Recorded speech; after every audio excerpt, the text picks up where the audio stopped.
And I want to start with each of you. Mark mentioned this very quickly, that there's a podcast we do called There's Something Here, where we highlight parts of cities that not everybody knows about, or cities that people just sort of forget, that how great it is. And we go down there to highlight. We were in Keogh recently as well. But as a matter of introduction, Mayor Hicks-Gilbert, I'll start with you, Elaine. What's in Elaine that you like, I'm proud of this, and I want people to know about?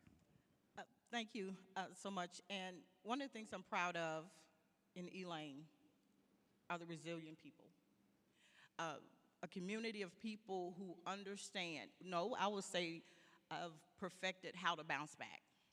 So that's one of the things I'm most proud of our community, how close-knit we are, and how no one is left out.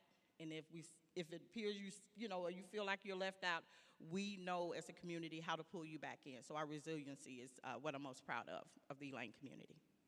It's a good theme, I think, right? Resiliency, yes. Mayor Butler, what about Eudora?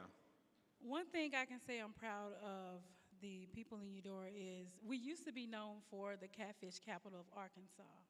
However, they've since then outsourced all the catfish, so we had to rebrand ourselves, and we're still thinking about that. But one thing that has remained a constant variable is the togetherness of the people in my community. We come from all walks of life, but we do know how to come together, and when we do come together, it's a great time. It's a great time. All right. Yeah. Mayor White?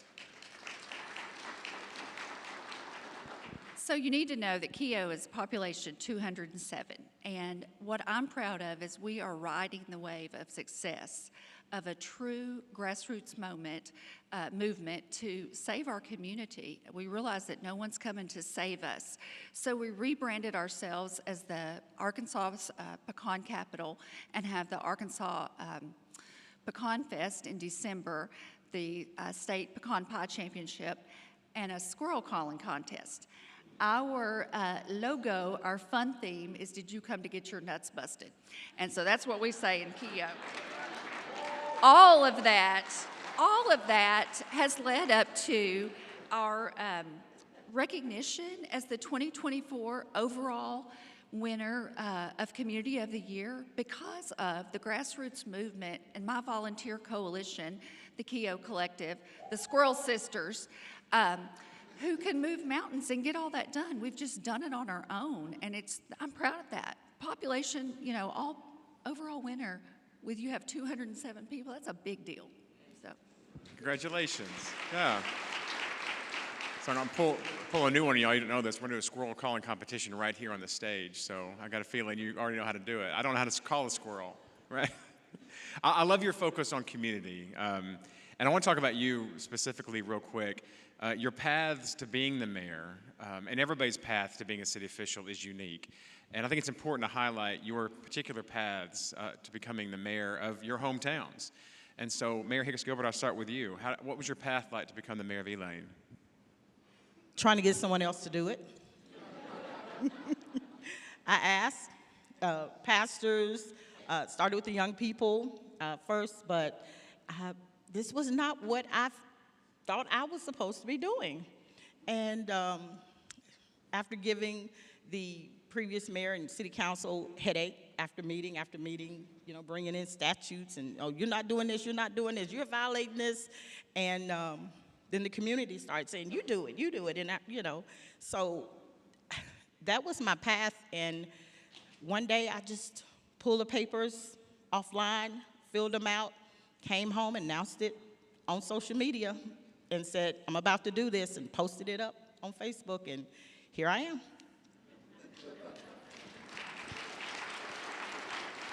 Mayor Butler?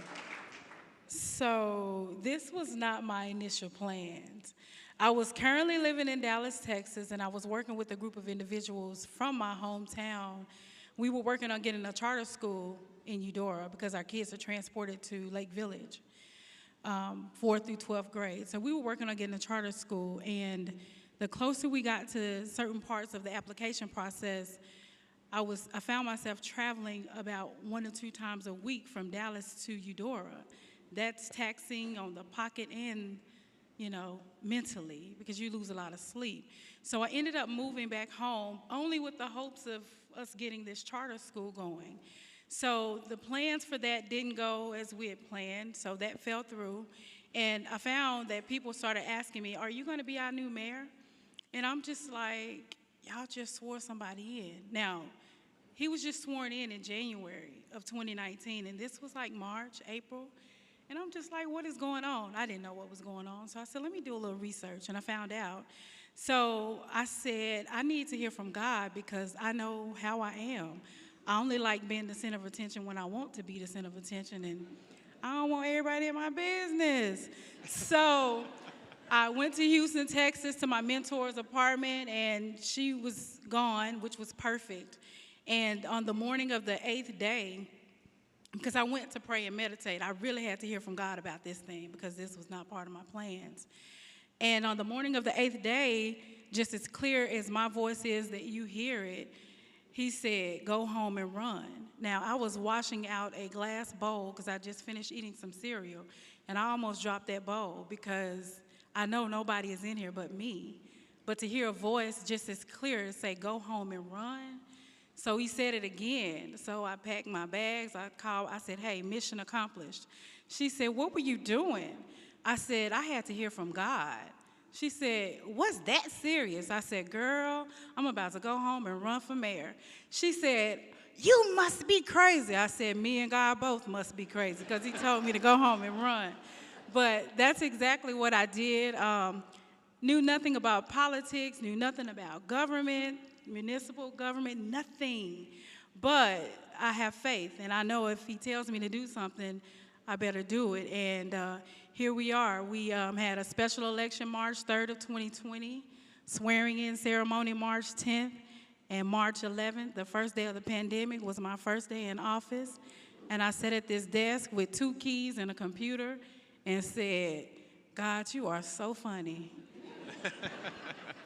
I know you didn't bring me here for this, like for real. But I will say that it takes a strong, passionate person, a person who really loves and answers to a higher being and really loves helping people and community. And that's what we're about. I'm learning that when you are the catalyst for change, it's not always good because people are not, everybody's not, receptive of change. But when you know what your assignment is and you're adamant about getting it done and you have people to help you, you have to keep pushing forward, and that's what we're doing. I think the burning question, my question now to you, maybe too personal, is what kind of cereal was it? That's what I need to know. It was some Captain Crunch. The original. Hey. The original Captain All Crunch. right, that's a recipe for calling. I like it. Nice. Mayor White, your path to mayor? So my journey is entirely different than theirs. I live in the house that I grew up in since I was 11 years old, minus 7 years that I spent in the Coast Guard, living all over the U.S. And I was the town gardener, and so I would, self-appointed, of course, I would go to my council meetings and ask them, hey, is it okay if I do a flower bed over here? Well, there was a vacancy. I kept going so much. There was a vacancy by my senior English teacher, and they asked me if I would fill that vacancy. So I did, and I don't know that they realized what status quo disruptor that I am. And so we had water quality issues, and I would ask questions, quality and compliance issues. I would ask a lot of questions, and I kept that up until I got a folder of papers thrown at me and said, if you think you can do a better job, you can have it. And I said, well, step aside.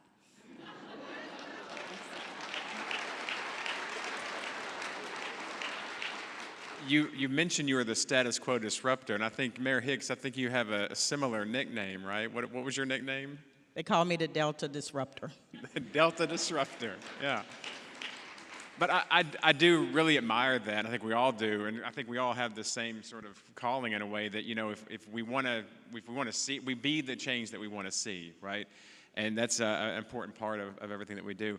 You also, I think each one of you, we talked a little bit ago, each one of you, you're the mayor of your hometown, but you also spent time away from your hometown in bigger cities and Coast Guard for a long time.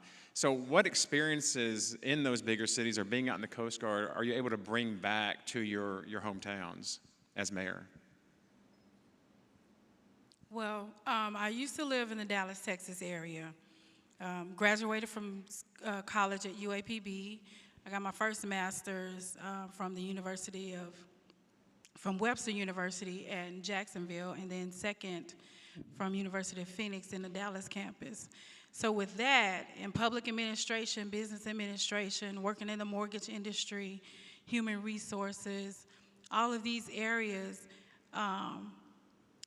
and then having grown up being a people person, I grew up, my parents owned a business in Eudora, and it was a spot that everybody matriculated to. So I've always grown up around people, but just the idea of you can never have the perfect relationship, but always fostering and promoting and doing those things that help you develop personally and professionally as a person. And then having the opportunity to come back home. My story is a little bit different because I was really born in Eudora, Arkansas.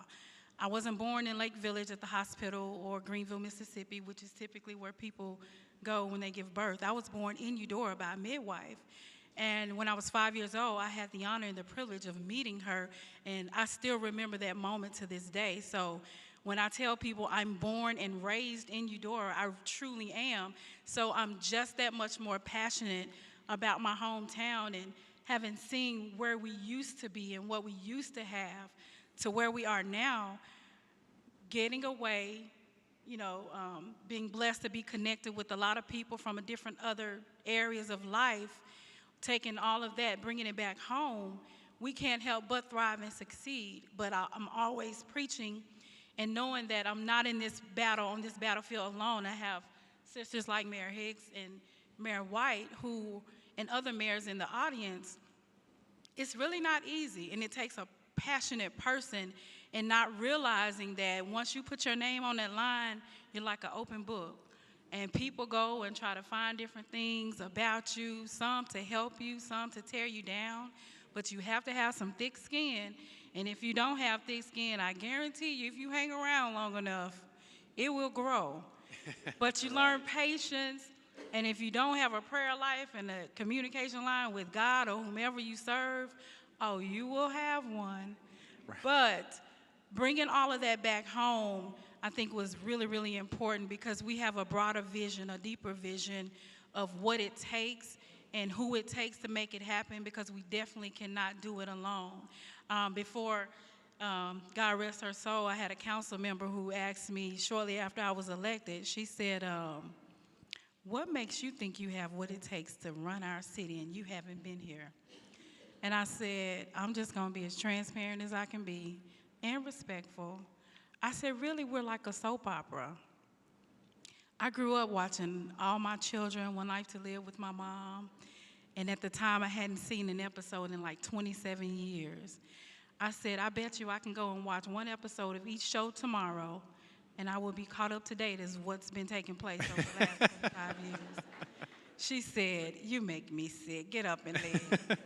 But thank God I'm still there. But just having a true heart and passion for what we do, and bringing those resources that we've gained along this journey and beforehand back, is what really is needed to help a community thrive, along with the people that make it happen. Absolutely, yeah. Mayor White?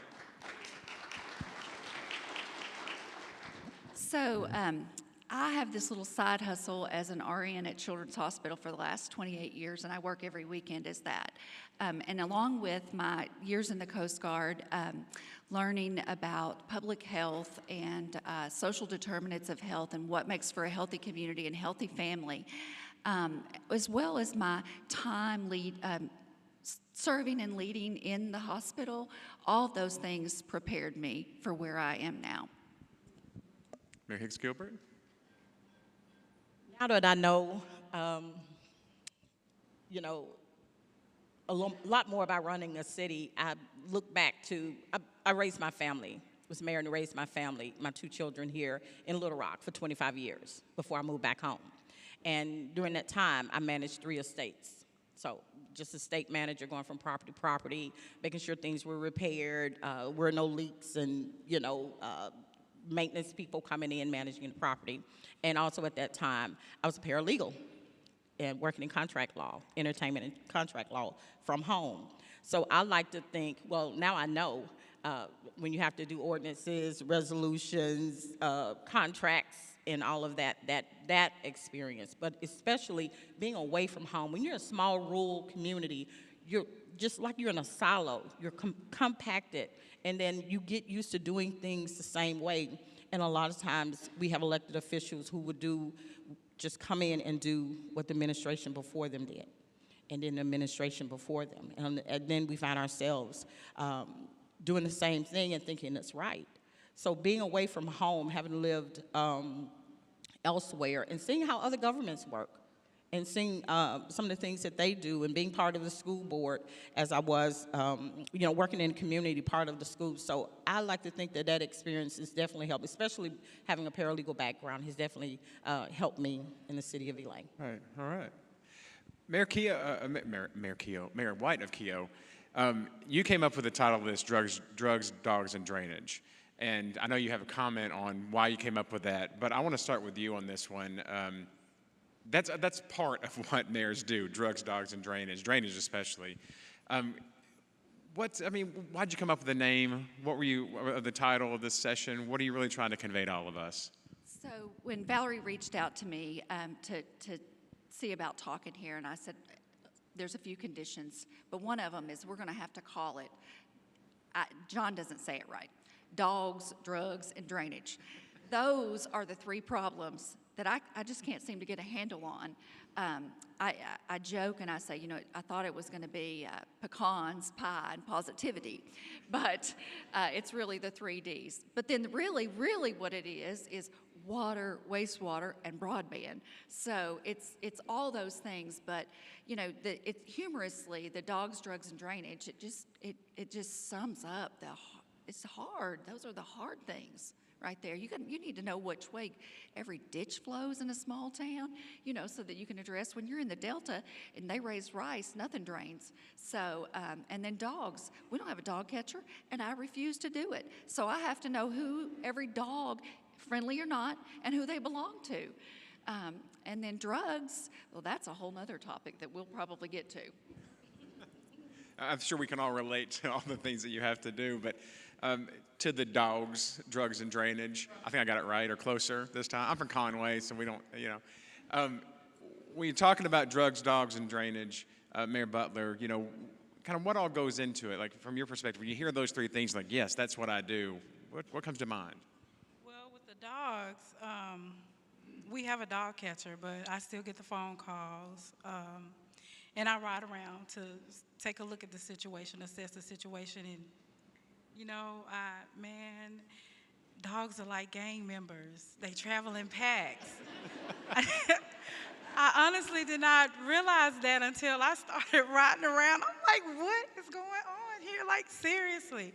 So they don't travel 1 or 2 anymore. Literally, all the packs of dogs, there was nothing less than 5. So I find myself sometimes when I get these calls, I call my dog catcher, and I find myself out here trying to help him catch these dogs because it's something.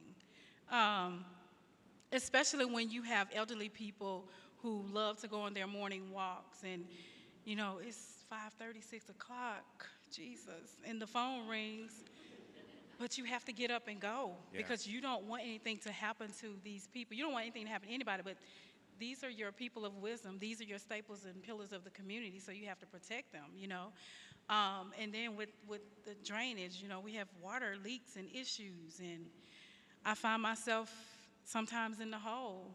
Don't know what I'm doing, but just the idea of knowing, I see what my guys go through, having to work and try to repair leaks that are live, like water is still gushing through here, and you're trying to fix this leak, and I'm like, oh my God. So I'm getting down there, don't know what I'm doing, but I'm asking them, hey, what do you need me to do? And I feel like it's good when I can assist, because I don't know what I'm doing, but I feel like I do.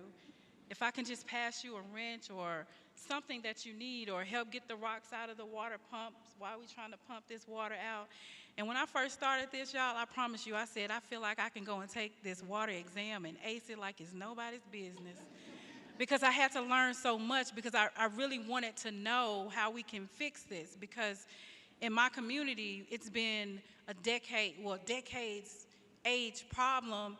And growing up and coming back and still seeing certain areas of your neighborhood where you have elderly people who are fearful when it rains because they're gonna need a boat to get out. And they've been dealing with this for 20 or 30 years. So I was extremely passionate about making sure that I can learn all that I can to help us get a quality, clean drinking water system before I leave office, whatever time that it takes. And I can say that we're well on our way and we're learning the process, but you know, just getting in the hole with the people and not knowing, you have to be passionate about it. And with the dogs, getting out there trying to help catch them, not knowing who it belongs to, but I know I got somebody here who is afraid of them, so I have to get them off. And the phone calls of, hey, I just flushed my toilet and I have sewage coming in my bathtub.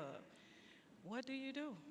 Yeah, and Mayor Hicks-Gilbert, to that point, you know, water is fundamental to life, and y'all are responsible for, you know, I mean, not to put too fine a point on it, or be too dramatic, you're there for life. I mean, you have to provide that water, and the pressure of that has to be challenging for all of you. But I mean, your perspective when it comes to water, when it comes to dogs and drainage and everything, what's the pressure like for that? First, we are avidly looking for a dog catcher. I mean, seriously, we're looking for a dog catcher. And I know most of the dogs in Elaine. I have to, because you know, the dogs are like family. They're family to our residents. But earlier this year, we did, you know, amend one of our ordinances to put a little teeth into it because we were having some serious problems. And like Mayor Butler, we have a lot of our seniors who want to go out walking in the morning, and I'm concerned for them. You know, we have some that get out at the post office, and we have some of the dogs. And then, unfortunately, we have people dropping off dogs in our city. And we know all of our dogs. And then it is easy for, you know, the residents to say, hey, those are not our dogs, someone's dropping them off, and then watching and seeing people drop dogs off. But we love our animals, but we, of course, we have to be concerned about the safety, so we do have an issue and have to amend an ordinance to put a little teeth and then, you know, hold people accountable for, you know, allowing their animals to run at large. Oh my goodness, we do not have long enough to talk about this water. None of us do. We do not have long enough to talk about the water. Our system is oh goodness, I think we still have the original artesian well in our city. So it's one well, and then we have the other one, and we still have the galvanized concrete pipes and our tank. Unfortunately, you know, someone said, you shouldn't tell everyone this, but it's important that people know. It's important for my residents to know when we start talking about our water and a serious issue that we have, and that we are literally on a prayer with our water system, and that even our water tower was listed. You know, we're a small community of almost 600 people. Our census has us at 509 residents, but we're really almost 600 people. And our water tower was listed as one of the worst 11 water towers in the country. 11, we're on the top 11 in the country. And, we need the whole system replaced. Our well parts, they don't even make them anymore. So we have two, we get one rebuilt. But the drainage issues, the water issues are challenging, and that's the word I'm gonna use. So they are quite challenging, but we actively, that is a huge part of the work that we do. And I listed one of the things from the last Arkansas Municipal League Conference was learning about the 13 Ways to Secure Your Community by Doug Griffith. And I put that on the board. At our city council meeting, we have this white board behind us, and I put 13 ways to secure your community and listed those 13 chapters. And the first one is, don't forget the water. Forget the water is what, one of the ways to secure your community. Just to make sure that the community and our council understands that is priority, and how serious our situation is with our water and our drainage. And we're in the floodplain. And the rain that we've recently had has caused serious issues all over the community. So that, again, the water drainage is It would take an extensive conversation to have, talk about our water. So when I took over or was appointed, water is definitely what I spend the most time on, water and wastewater. Our meters had not been read in 10 months, and we had quality and compliance issues. So I cleaned house with the water department and their management, and basically started with no money, no tools, no clamps, no nothing. And I took my children, and I read all 170 meters, and I worked with somebody to design an Excel spreadsheet to do the billing, and I folded the bills every month, and we did that. And I went to water and wastewater school and got all my licenses, even above that. And I can fast forward through all the hard days, but we just finished $2.6 million worth of new water infrastructure, tower. That deserves some applause, everybody. Come on. over. That's amazing. So it's a big deal. And I'll just tell you this, if there's any operators or department heads out here, yesterday I took a call on the way home, and in my dress clothes, I went over to the water treatment plant to troubleshoot a positive displacement pump for soda ash, so it's never ending. I want to pick up off that because I'm fascinated with water, obviously. I've talked about it all the time. But, you said that when you came into being mayor, it was pecan pies and positivity. You maintain the positivity. The pies are still good, and they're still pecans. So they're still there. But you walked into it, I'm sure very quickly, all of you realized the importance of these fundamental utilities, water, of course, being number one.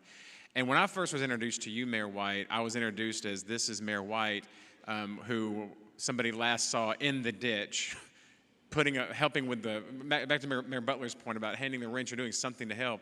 That was how I was introduced to you by someone from Keogh, that's what she does. So tell us a little bit about that, because this is all a story in resiliency, but getting down in the ditch where there's no pies, no pecans, and very little positivity sometimes maybe. What was that like? So I still am the licensed water and wastewater holder.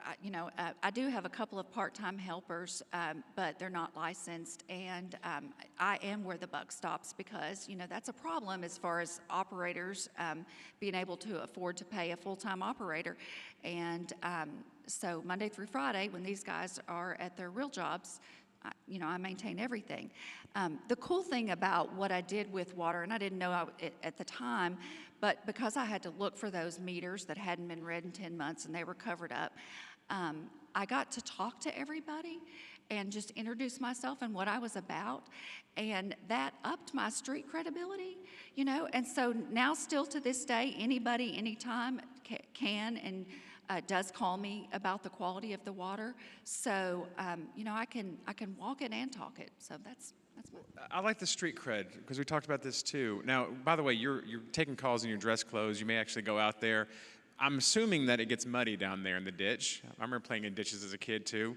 And I'm guessing you have boots, I would assume, something? Do you run through boots quickly? I do. I have my summer boots, I have my cold boots, and I have, my winter boots, absolutely. And I don't get to have carpet mats in my car. I have to have the rubber ones because I'm dirty all the time. Yeah. I have tools in the back. My car rattles when I go down the road because I carry all this junk with me. When I first became mayor, my husband, number one, he said, not my clowns, not my circus.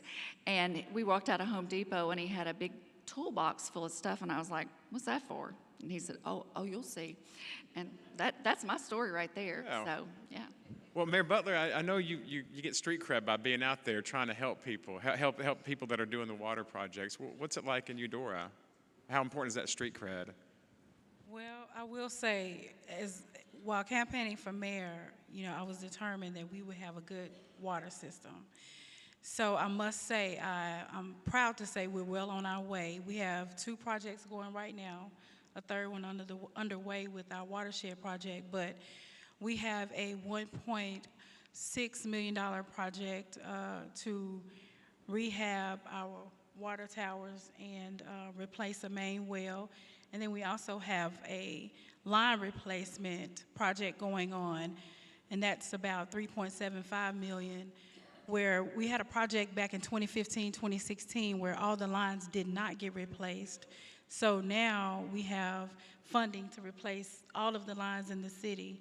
We've spent, I can't even say to date, how much money on cleaning our water treatment facility, because when I first came into office, it was said that by 2025, we were going to have a completely new water system, including a treatment facility, and not knowing what that entailed. And then after learning, I'm like, oh my God, we're in trouble. We can't afford that. But ways and provisions were made to do a little cleaning, replace some personnel, and we're well on our way with what we received and making some changes. But we're well on our way. I'm excited about it. Nice, good. And getting in that hole, too, sometimes. I had some boots, but they're still somewhere in one of those holes. Yeah. Mayor Hicks-Gilbert, you ever ran through a pair of boots? working Yeah, for the good the city? gold, that old gumbo mud. Gumbo mud, that's right. That's what we call it, gumbo mud. You get stuck in Elaine easily if you don't know where you go, especially on the back roads. And speaking of that, I learned early. At first, I thought Elaine Waterworks was the largest water system by square mile, but I forgot the name of the community. But there's one bigger than ours, and we're 30 miles of water line between Elaine and the rural community. And yeah, there've been, like Mayor Butler, I've handed some of the workers tools because, sometimes when they get ready to get out of there, the boots are going to stay behind, getting stuck in the mud. So, yeah, it's definitely boots on the ground. Boots in the ground, right? Yeah, boots in the ground, in the mud. And, and one of the things, honestly, when I became mayor, I did not realize that the mayor ran the water system. I didn't understand that. I thought it was someone there. When they said it was a licensed water operator, I thought he handled all of that. I thought he was in charge of that. So, but I learned quickly, and like Mayor White, I could, or Mayor Butler, who mentioned, I could literally, probably most of the tests, go and take it. But I like that challenge, of learning about the water system and understanding how we got to this point and learning what we need to fix it. We haven't, unfortunately, after a couple of rounds, the city of Elaine, we have not gotten funding yet to help our water system.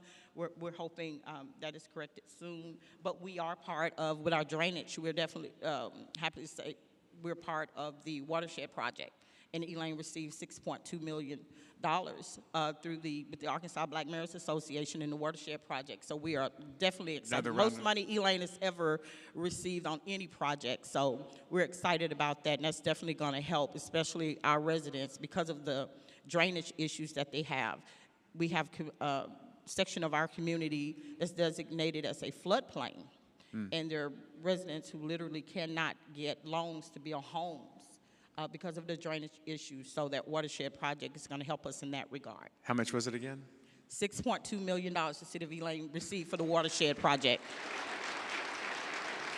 Now, Mayor White, you picked out the walkout song, Hit Me With Your Best Shot. And Mayor Hicks-Gilbert talked about challenges. I know Mayor Butler agrees on. We all agree the challenges of being a mayor, and not knowing a lot of what was happening when you walked in there, not knowing the water part of it, or not the depths of it at least. Hit Me With Your Best Shot. Why'd you pick that? That's walkout song. I think it's what we were talking about. It's just like, come on with it. What you got? It's like if all the things haven't killed me and they've made me stronger, then bring it, is what I say. The other day, I was up on the top of the detention basin on my hands and knees cleaning out our aerator of the iron sludge from it, and I thought, it's just all in the name of clean water. It matters, but what are you gonna say to me after I do that? That's it. Hit me with your best shot. Yeah. I know y'all agree. Oh yeah. Now, you are the mayors, and every mayor's an everything mayor, but these smaller communities, you're water operator, you're every dog catcher, everything you can be.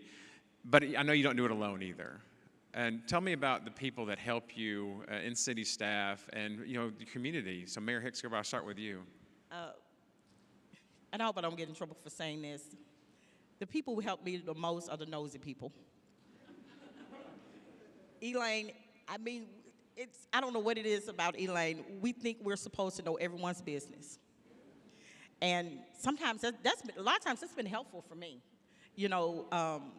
And then I have those, I call them, you know, community champions who are in the community and always say, you hear from me, you see me, but trust me, there are people in the Elaine community and the surrounding communities as well. I could never have done this without them. I can't continue to do this without them. They show up without being asked, continue over and over again. They just show up and do a lot of the work people never see. They never speak about it. And I have a couple of them that say, don't you mention my name, don't you say. They don't want you to say anything because that is who they are. That's not what they do, that's who they are. That is part of who, you know, who Elaine is. And we had someone who won an award. Someone nominated her because of her volunteerism and the things that she's done in the community. She created the CPR, Community Properties Revitalization Program. She started the Elaine Juneteenth Festival, the first one in 22. They're residents, she knows who needs what, who needs food, who's struggling, and she does these things, and you know, no one ever sees or knows, and she was nominated. And she wouldn't go to the award ceremony. She said, I don't do that. And I was so grateful that the organization in Conway, where she won the award, last year for Juneteenth, they came to her and gave her the award at Juneteenth Festival in front of everyone. And that was so empowering to the community. So seeing a member of the community get an award is important for the entire community. It was a perfect place for it. It was a perfect place. That's really nice. Mayor Butler, who helps you on a daily basis? We are Eudora Badgers, and I mentioned earlier, we're rebranding ourselves, and I like to say we're people of pride. And having said that, it takes just that, people who take pride in their communities to want to see it thrive and move forward and have some sustainability and growth. And I think regardless of big or small, that's what it takes for everybody's community, people of pride. I have a group of nosy people, but I'm so grateful for them. They have the best response system. I can depend on them faster than the emergency response system, and that's the honest to God truth. And then I have what I call my Golden Girls crew. These are a group of ladies in my community. The youngest one is 70. And I can count on those ladies who, if we need some hot dogs wrapped up or cooked, if we need somebody to just man a station at one of the events that we're having in the community just to be present. They even try to do other things, but I won't let them because I told them, now look, I need you to be around. I don't need the ambulance coming over here. And then your family will be mad at me. But whatever the need is, even if it's just handing out a bottle of water, those ladies love to be seen, they love to help, and they're always recruiting.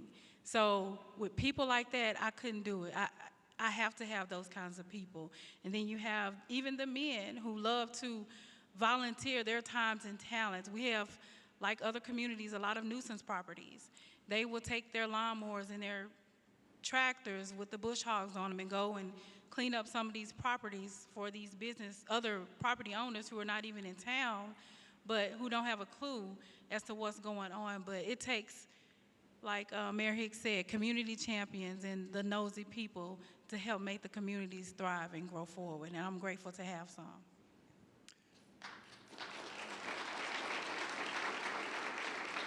Mayor White, I'll end with you on this, but I remember talking with y'all about drugs, dogs, and drainage. You know, like the nosy neighbors, the Aunt Bees, they know where the dogs are, they know where the drainage problems are, and they know where the drugs are sometimes. Well, the meth labs may be, sorry. Not to get too dark, but that's, this thing. So Mayor White's the same in Keogh? So I am so fortunate. The glass ceiling has long since been broken in Keogh. I am the 4th female mayor, and that is huge in a small southern town. I am but for the people who give so generously of their time and their talent and their resources, my council, my community, my friends, my community partners. One of my squirrel sisters and council persons, Linda, is here. Karen Curry is here, and she raised me. And so I am but for all those people who prop me up and just let me do the fun part, and empower other people to do good work. You mentioned Karen, and I want to take a moment here. Personal pride for me, but also to highlight, the league and how much we love caring for you. But another strong, amazing woman, and that's Karen Curry. Is she in the room? I don't care. There's Karen. And Amazing. And I'm not just saying this, folks. I didn't mention Karen's name to any one of these three. They all mentioned her independently. I know so many of us in this room have had a great experience with the Karen. I have had great experience with the Karen. I tell people everything I know about grants, I've learned from Karen Curry. And so, just real quick, if you don't mind, what is it, Karen Curry? Just what do you think? That calm spirit. And when she said, I think it was January, I think it was something with the ARPA funds, I was losing it. The thought of having to turn back that's more than half my yearly budget if I'd had to return over $100,000. And the city had to, I was scared. I was going to tell the city. I was just going to return it and I don't know what I was going to do. But when I got on the phone with Ms. Curry and she said, we're going to work this out. And the calm, I just instantly believed her and I just calmed down.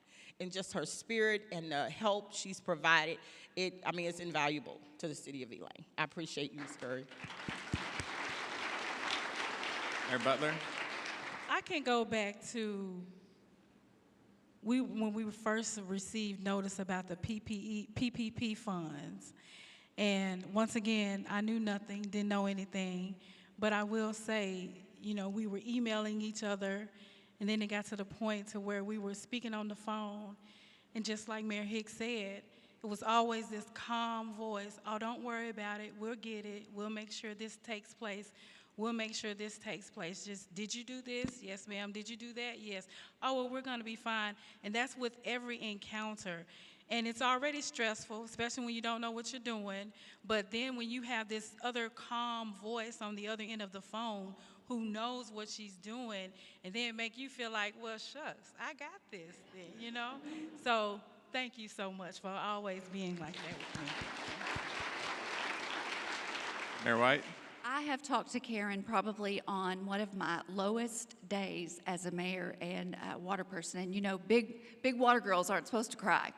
But, I was looking at a deadline and I was totally overwhelmed in the middle of all the infrastructure projects and things breaking and identifying them, on and on and on. And she is the calm voice and connector of resources and connector of people and idea generator. I think we in Keogh, number one, we'd never received grants. I think we're past 4 million now, that we've gotten, and it's just being connected, so. Well, I like to highlight Karen because we think so much of her, so many of us do, but it's also a showcasing of how we have to do this together. We're resilient together.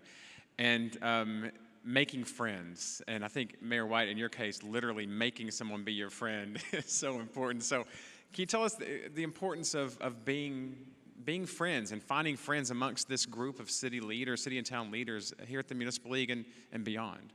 So there's people in this room, and definitely Mayor Hicks-Gilbert. I made her be my friend. We were on a coalition for broadband. I don't know anybody has any problems with broadband in a small town, but for broadband. And I saw her books, and I saw her matter-of-factness, and I had to chase her down and make her be my friend. And to this day, and we talk about water. I stay on top of her about her quality of her boots when she's out working on water. We live so far away that we have FaceTimed, and it's therapeutic, and we can commiserate, and we get it, and it is just really nice to have those other people, to boost your spirits. Mayor Butler, you relied on folks as well, right? I just have to piggyback off of what Mayor White said. This is a tough job. But when you have good people in your community, and when you have people that you can call to express your frustrations to and really do get it, it brings about an aha moment. and you can really like exhale knowing that one, you're not the only one, and two, there is someone else who is experiencing your pain, and they may have had a couple of more trials than you've had, but they can give you some information and share some insight with you that will help make what you're doing just a little bit easier and give you that reassurance that, okay, I do have this, but it's so important mentally, spiritually, physically, and when we all get together, it's just like a big reunion because we communicate a lot via Zoom, but when you can actually touch, you know, and get a hug, and it feels really, really good because you know it's sincere. It makes a world of a difference. Yeah.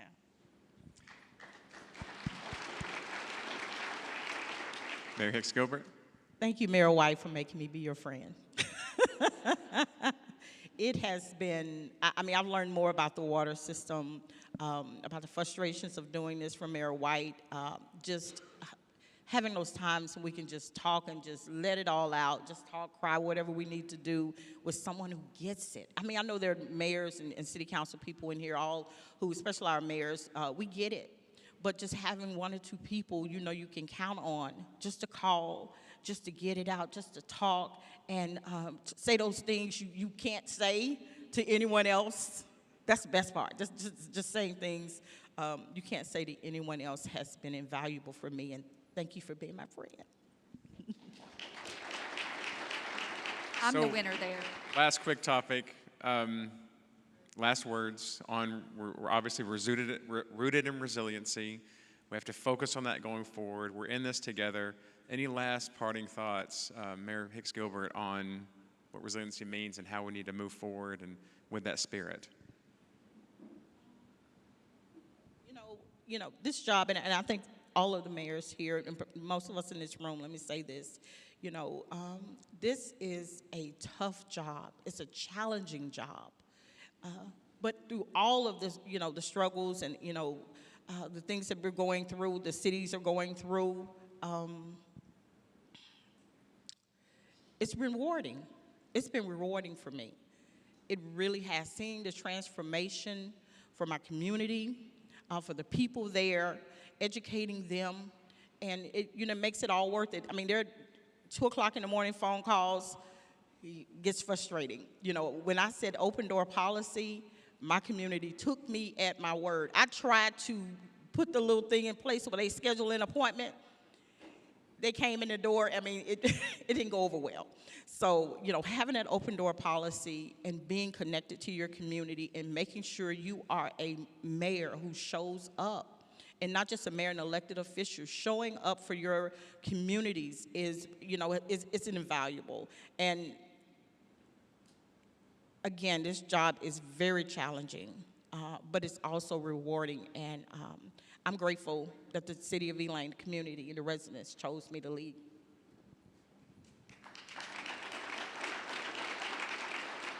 Mayor Butler? When I think of resiliency, I think of everything rises and falls on leadership. And it takes a group of great leaders to lead a great community. It takes building rapport and true relationships with different types of contractors and vendors and people and personnel who have the resources that you need for your community in order for your community to thrive and to grow and to move forward. And as long as you have that and people who are truly committed to making the community or do their part in making the community grow, I think that alone leads to true resiliency. But it's going to take the works and the efforts of everyone, not just the leadership, but the entire community, the people who live there. And when you have that, it's a win-win situation. It's a win-win situation. Mayor White? You know, I tell people this, and I'm not joking when I say it, it is a trick to run a community on $105,000 a year. That is our budget. Mosquito spray costs $18,000, if that says anything. You know, my people are worth it for me to lean in, head down, you know, first to show up, last to leave. Work hard for them. Make a difference for the ones that can't do it. You know, lead by example. Empower other people and bring them along, you know. pull them up with me. They're worth all that to raise the bar, you know, both in my community and in my area. So I joke, and, you know, people tell me, oh, you make it look easy. Well, I'm about 4.5 years of hard work into my 10-year overnight success plan. So there you go. Well, you're all terrific. You're all inspiring. And before we go, Mayor White, I see a bag over there, and I'm curious as to what that bag is. Take it. Take it. Open it up. There's a story behind this. One of the most ethical people I have ever met won't accept a gift from anybody. And she wears rain boots in the— They're boots, everybody. They're boots. In the mud, and she needs some muck boots.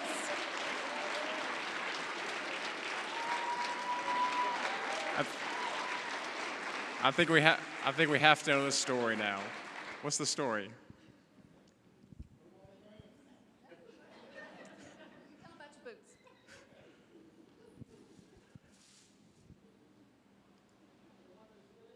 Or The little cute rain boots that somebody Oh. tried to give you. someone, you know, I've had residents who, you know, they know, you know, good boots are expensive, and they've tried to buy me boots, and I said, you know, as an elected official, I can't take gifts from the residents, from the community, what have you. So, and I've returned them, and yeah, I go through the boots, and thank you. You need some good ones. Those I need some good ones. I had some cheaper boots. They're not so well, and I started buying the cheaper ones because I'm like, okay, I'm probably gonna lose them. They're gonna tear up. They're gonna be in the mud. So. Well, I think if we take nothing else from this, the boots represent the resiliency and the need for friends. And so Yes. thank you all for being here. Thank you, Mayor But White. it's been a real pleasure. And with that, we'll hand over to Doug Kinslow. Thank you very much. You're all very inspiring. Thank you.